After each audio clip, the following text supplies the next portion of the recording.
Beauty and the Beast. Once there was a gentle girl named Beauty who lived with her two sisters and their father, Felix, a rich merchant. All three girls loved their father. Beauty's sisters loved his money, too. One day, Felix was heading to the market. "What presents shall I bring back?" he asked. "Ooh, lots of jewels and silken dresses," said Beauty's sisters. "May I have a rose?" asked Beauty. Felix smiled. "Is that all?" "Of course." Felix had a successful trip and set off home with his bags full of presents for Beauty's sisters. But he hadn't found a single rose. He was still worrying about it when a thick mist swirled around him. In minutes, he was completely and utterly lost. At last, the mist cleared, and he saw a castle ahead. "I'll ask for directions there," he thought. As he rode closer and the castle loomed above him, Felix began to feel afraid. "Who would live in such a lonely spot?" he wondered. He went to knock on the front door. Silently, it swung open. "Hello?" he called. "Is anyone here?" No one answered. The only sound was his own voice, echoing around the stone walls. "What is this place?" murmured Felix. A mouth-watering smell drifted down the corridor, tempting him further in, until he reached a grand banqueting hall. A long table was laid with a sumptuous feast, and candles flickered in welcome.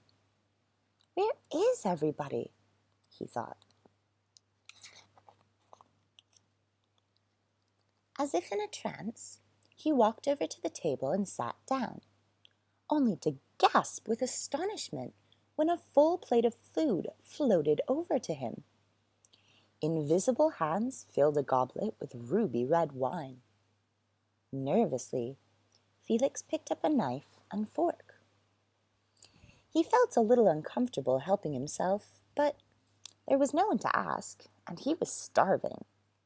"Besides," he decided, "the castle seems to want me to eat."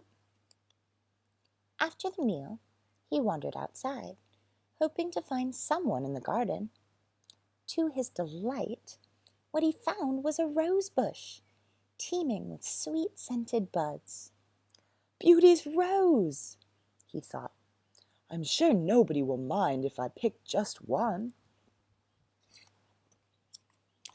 "How dare you!" roared a voice. A monstrous beast leaped from the shadows and pointed a sword at Felix's throat. "I give you food, and you repay me by stealing?" snarled the beast. "I didn't mean to steal," Felix said, shaking all over. "It was for my daughter, Beauty." "Send her to me," said the beast, "and you may live. If she refuses, you must return at dawn." "I will be the one to return," Felix declared. "Just please, let me see my daughters one last time." The beast gave him an enchanted red bridle to guide him home. With a heavy heart, Felix put it on his horse and rode away. "Father!" cried Beauty. Rushing out to greet him, he arrived home. "How was the market?" "That was fine," said her father with a brave smile. "But, oh, my dearest Beauty, something dreadful happened. I upset a grotesque beast and have promised to return to his castle at dawn." "What? How? Why?" Beauty began, but her father refused to say more. "It doesn't matter," he insisted. "Let me spend one last happy evening with my family." Beauty couldn't bear the thought of her father becoming a slave of some hideous creature. "I have to ask him to spare father," she decided. The next morning, she got up well before dawn and saddled her father's horse. A bright red bridle hung on a peg nearby, so she put that on too. She thought she would head to the market first, but she was barely in the saddle before the horse galloped off, flying along unfamiliar paths. As they left a shadowy forest, a castle came into view.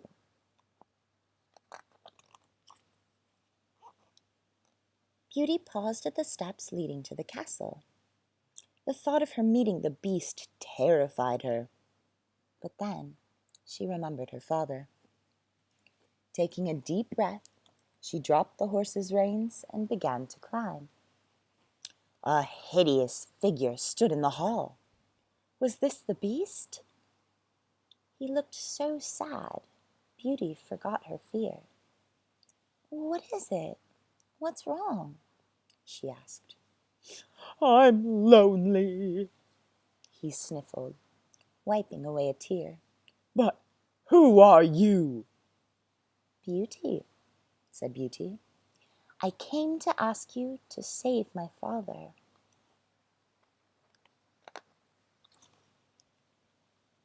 Beauty's courage impressed the beast. "Your father is spared," he said. "But I wonder, would you share a meal with me before you go home?"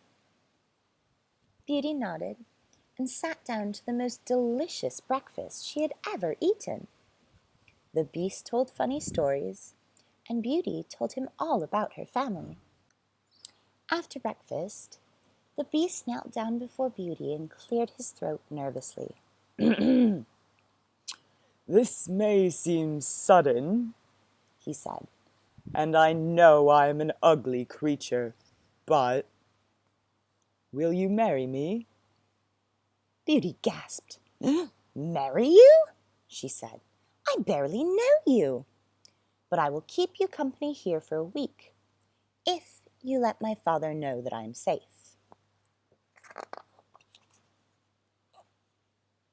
The beast told Beauty she could go where she wished, and she explored every room in the castle. The one she liked best was the library. Its shelves seemed to reach the sky, filled with magical books. The beast looked after her wonderfully. She grew so fond of him, she even forgot how he looked. Each evening after dinner, the beast knelt before her. "Dear sweet Beauty, will you marry me?" "Oh, beast," Beauty sighed. "I like you so much, but I don't love you. I cannot marry you." Every night, the beast asked his question, and every night, Beauty refused. On the 7th evening, he produced a ring. "Oh, beast, I'm sorry, I really am, but I won't marry you," Beauty cried. "This isn't an engagement ring," said the beast, sadly. "It's a magic ring to take you home." And he placed it on her finger. A fizzing feeling spread through Beauty's body, and she found herself whirling through the air. She landed with a jolt back home. There was her father, waiting to welcome her with open arms and a beaming smile. "Beauty!" he shouted, sweeping her into a hug.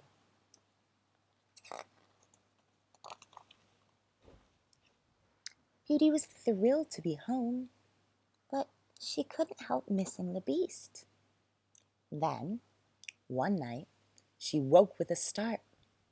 In her dream, the beast lay dying, calling out her name. Beauty threw on a dress and grasped the magic ring. "Take me to the castle," she begged.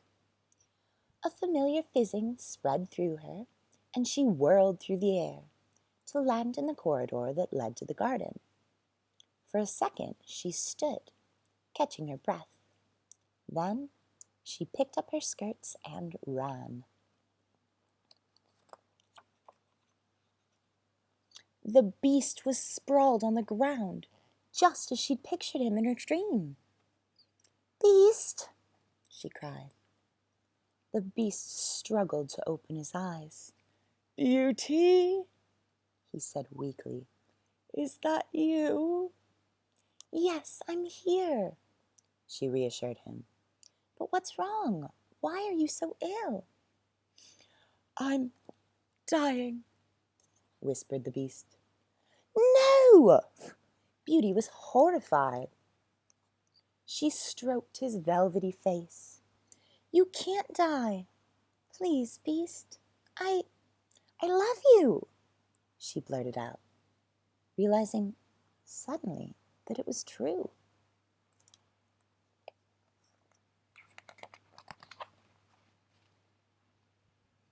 A roaring wind blasted Beauty back as a blinding flash forced her to close her eyes. When she opened them again, a handsome prince was kneeling beside her. "Who are you? Where's my beast?" she asked. "I'm the beast." The prince smiled. "Many years ago, a wicked fairy cursed me when I refused to marry her. Only the love of a beautiful girl could save me. She said if I loved someone who didn't love me, I would die of a broken heart."